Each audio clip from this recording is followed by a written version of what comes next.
네, 안녕하세요. 이번 시간에는 원익 IPS에 대한 이야기를 한번 해볼까 합니다. 원익 IPS는 제 영상을 꾸준히 보신 분들은 알겠지만 제가 계속해서 관심을 가지고 보고 있는 종목이라고 말씀을 드릴 수 있겠습니다. 제가 원익 IPS에 관심을 갖는 이유는 단 하나죠. 얘가 지금 코스닥 시총 상위에 들어가 있는 녀석이죠. 여기 있죠. 원익 IPS. 그 다음에 주성 엔지니어링. 이 두 가지 녀석은 코스닥 승강제가 시작이 되면 호재를 받을 만한 녀석으로 보이고 있습니다. 그리고 코스닥 승강제 내용을 보시면 지금 유한타증권 애널리스트가 평가를 하기에는 코스닥 승강제로 편입되는 종목 70개를 선별했다. 분석 결과 현재 코스닥 128% 수준의 반도체 업종의 비중은 프리미엄 시장에서 10%까지 확대되는 반면 건강관리 업종의 비중은 2%에서 23%로 낮아질 것으로 전망한다. 무슨 얘기예요? 코스닥 승강제가 일어나게 되면 펀드의 비중이 50% 이상이 반도체로 몰릴 거다. 그리고 바이오의 비중은 오히려 낮아질 거다. 코스닥 150에 대비해서. 이런 이야기가 나와주고 있고요.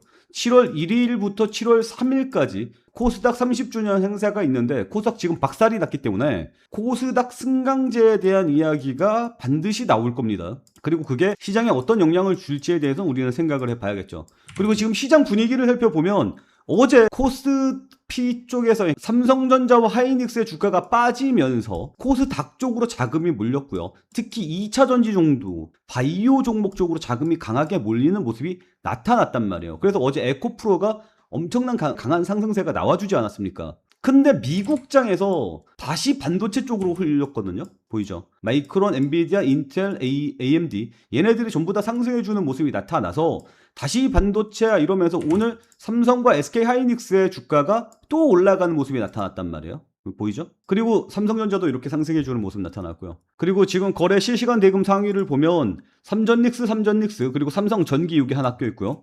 삼전닉스 ETF 그리고 SK하이닉스의 G주사 그리고 코스닥 200 ETF 삼전닉스에 포함하는 ETF 그리고 원익 IPS 이런 식으로 나와 있잖아요. 그러니까 지금 또 바이오 2차 전지고 나발이고를 다 떠나서 또 반도체로 몰려가고 있고 여기에 보면 원익 IPS 같이 코스닥 시총 상위 종목이 반도체로 껴있는 모습 이런 모습이 나타나고 있기 때문에 그리고 오늘 또 시장 또 빠졌죠. 보면 약 한 1000개 정도 상승해주는 모습 나타났고요. 그리고 1500개 이상이 하락해주는 모습이 나타났거든요. 그러니까 또 반도체로 쏠림 현상이 나타나고 있는데 예전만큼 심하지는 않아요. 예전만치는 심하지는 않고 흘러가는 모습이 반도체로 또 쏠리고 있다. 이 흐름은 좀 보실 필요가 있다 이거예요. 무슨 말 하는지 알죠? 그러니까 그 전에는 완전히 넘어가는 느낌이었다면 이제는 순환매로 갈까 다시 반도체로 갈까 요런 핑퐁 하는 느낌으로 보시면 좋습니다. 그래서 명확하게 이쪽으로 쏠림이 나타납니다 라고 이야기하기는 뭐하지만 반도체로 또 쏠림이 넘어가고 있는 분위기가 보인다 라고 말씀을 드리겠고요. 원익 IPS의 주가를 보면 이 녀석이 지금 최고점 라인을 돌파를 못하고 신고가를 못 써내려가고 있기는 한데 그리고 윗꼬리가 조금씩 달리고 있기는 한데 여기에서 섬을 만들었단 말이에요. 이 섬에서 다시 새로운 상승 추세를 출발시키느냐 이 섬을 만들고 무너지는 모습이 나타나느냐의 흐름으로 봐야 되잖아요. 근데 다시 여기서 뚫고 새로운 상승 추세를 만들 가능성이 좀 열려있지 않나라는 생각이 들어요. 일정이 그렇거든요. 일정을 보면 26년 5월 1일에 나온 뉴스입니다. 뭡니까? 매달 있었던 수출입 동향 발표가 나와요. 그러면 여기에는 반드시 뭐가 있습니까? 반도체가 반드시 들어갈 거예요. 그러니까 7월 1일 날 반도체 수출입 동향에 대한 이야기가 나올 거고 또 역대 최고를 찍었다는 이야기가 또 나올 겁니다. 왜냐하면 지난달이라고 며칠 전에 발표했던 마이크론의 실적 발표가 사상 최고치를 찍었기 때문에 우리나라 삼성과 SK하이닉스의 반도체 수출이 사상 최고를 찍을 거라는 건 아주 자명한 사실이거든요. 그리고 여기서 힌트 하나만 좀 더 말씀을 드리자면 여기서 화장품 또 수출입이 주목이 될 가능성이 있습니다. 그러니까 화장품 관련주들 살펴볼 필요는 있을 것 같아요. 그리고 삼성전자의 2분기 실적 발표가 7월 8일이었거든요. 작년에. 그러면 올해도 삼성전자의 잠정 실적 발표가 7월 8일 즈음으로 나올 가능성이 굉장히 높지 않나라고 판단을 해볼 수 있겠죠. 그러면 이것도 주가 상승의 요인이 될 거란 말이에요. 그러니까 이것도 반도체로 쏠림이 나타날 거라고 이야기하고 있고 이것도 반도체로 쏠림이 나타날 거라고 이야기를 하고 있습니다. 거기에 플러스 SK하이닉스가 원래 30일까지 그 호남 지역의 반도체 클러스터 형성에 대한 구체적인 설립 계획을 발표할 것으로 예상이 됐었는데 아직까지 안 나오고 있습니다. 그렇다면 다음에 삼성전자가 발표할 때 같이 발표하려고 하나라는 생각이 들죠. 삼성전자는 7월 2일 날 구체적으로 투자를 하겠다라고 이야기가 나올 것으로 예상이 되고 있습니다. 그러면 이야기는 뭡니까? 또 뭐 1000조를 때려붓네, 2000조를 때려붓네, 이 정부가 세워놨던 구상에 맞춰가지고 삼성전자와 SK하이닉스가 발표가 나올 거란 말이에요. 이게 나오게 되면은 또 반도체 긍정적인 이야기가 나올 수밖에 없겠죠. 지금 반도체에 대해서 긍정적으로 이야기 나올 만한 걸 다시 정리를 해보면 오늘입니다. 6월 3일 SK하이닉스의 투자 계획 발표가 있을 수도 있습니다. 그리고 7월 1일에 수출입 통계 자료가 나오면서 또 사상 최고치의 반도체 수출액에 대한 이야기가 나올 거고요. 7월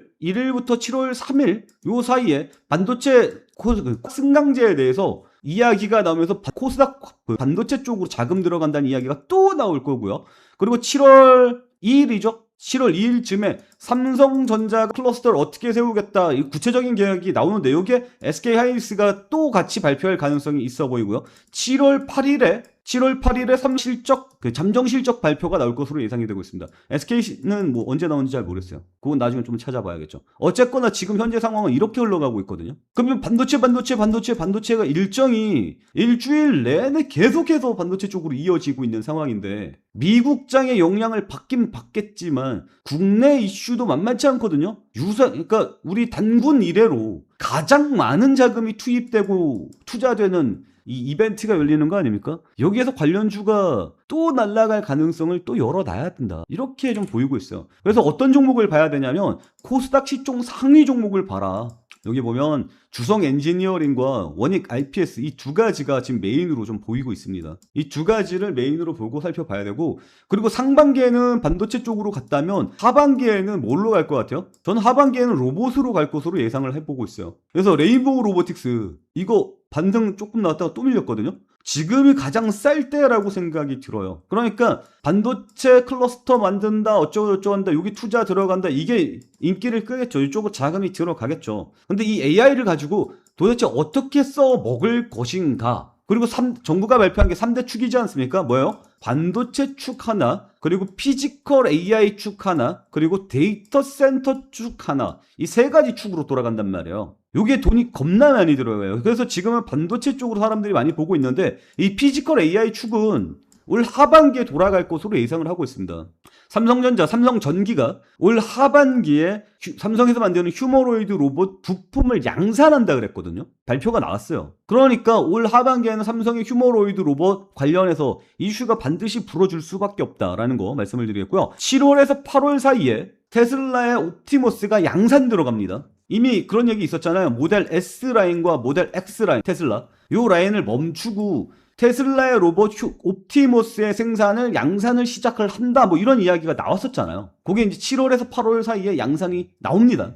그러면 요때 옵티머스 휴머노이드 로봇이 나오게 되면 로봇 관련주 또 안 날아갈까요? 전 날아갈 수 있을 거라고 생각해요. 그러니까 얘네들 날아가는 거고 그리고 데이터 센터 축으로 본다면 데이터 센터 축은 지금 뭘로 봐야 될 것 같습니다. 제가 봤을 때는 엔비디아가 와가지고 데이터 센터 같이 꿍짝꿍짝 하자 라고 이야기해놨었던 네이버, 삼성 SDS 이쪽으로 보는 게 맞습니다. 이게 3대 축이에요. 전체적인 그림이 보이죠. 피지컬 AI, 데이터 센터 축. 그리고 이 피지컬 AI와 데이터 센터에 뭐 들어가요? 배터리 들어가잖아요. 얘는 ESS 들어가고 얘는 3원계 배터리, 고출력 배터리가 들어갈 거 아닙니까? 그리고 2분기 이후부터 우리나라 그동안 적자가 누적되어 왔던 2차 전지가 흑자로 돌아선다라는 이야기가 나와주면서 어제 배터리가 그렇게 강하게 뛰었고 그리고 미국에서 그동안 규제로 몇 년간 끌고 갈 수밖에 없었던 규제들을 빨리 철폐를 해버리고 90일 안에 모든 내용들을 다 통과시켜버리게 법 하나 만들지 않았습니까? 그래서 배터리가 어제 날아갔던 거 아닙니까?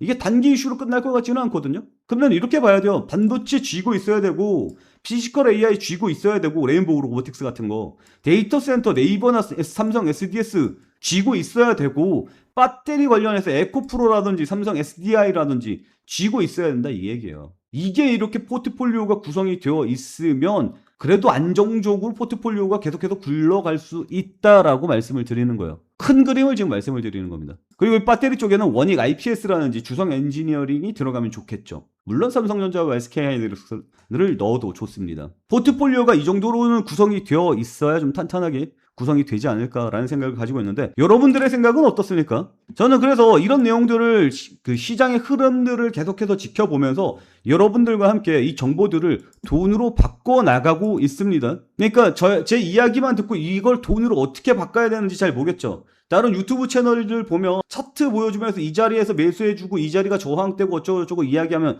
듣기는 쉬울 겁니다. 하지만 제가 봤을 때는 이거는 굉장히 저차원적인 해석인 거고 고차원적인 해석으로 넘어가려면 시류를 읽을 줄 알아야 됩니다. 지금 제가 시류를 읽고 요 타이밍은 어떻게 잡아야 되는지 어떤 종목들을 봐야 되는지에 대해서 계속해서 이야기를 해드리고 있어요. 이게 진짜 돈이 되는 정보들이거든요. 돈이 되는 정보 함께하고 싶으신 분들은 저희 텔레그램 방으로 들어오시면 되는데 진짜 제가 이걸 돈으로 잘 바꾸는지 못 바꾸는지에 대해서는 주간 지켜보시면 된다라고 강조를 해드리도록 하겠습니다. 그래서 2주간 지켜보시고 진짜 잘 하네라고 판단이 드시면 그때 저희 텔레그램 방으로 들어오시면 돼요. 아시겠죠? 2주간 체험방 열어놓고 있으니까요. 저희 체험방 많이 신청해 주시고 여러분들도 이 정보들을 돈으로 바꿔 가시기 바랍니다. 자, 오늘 내용은 여기서 마치도록 하겠습니다. 오늘도 시청해 주셔서 감사합니다.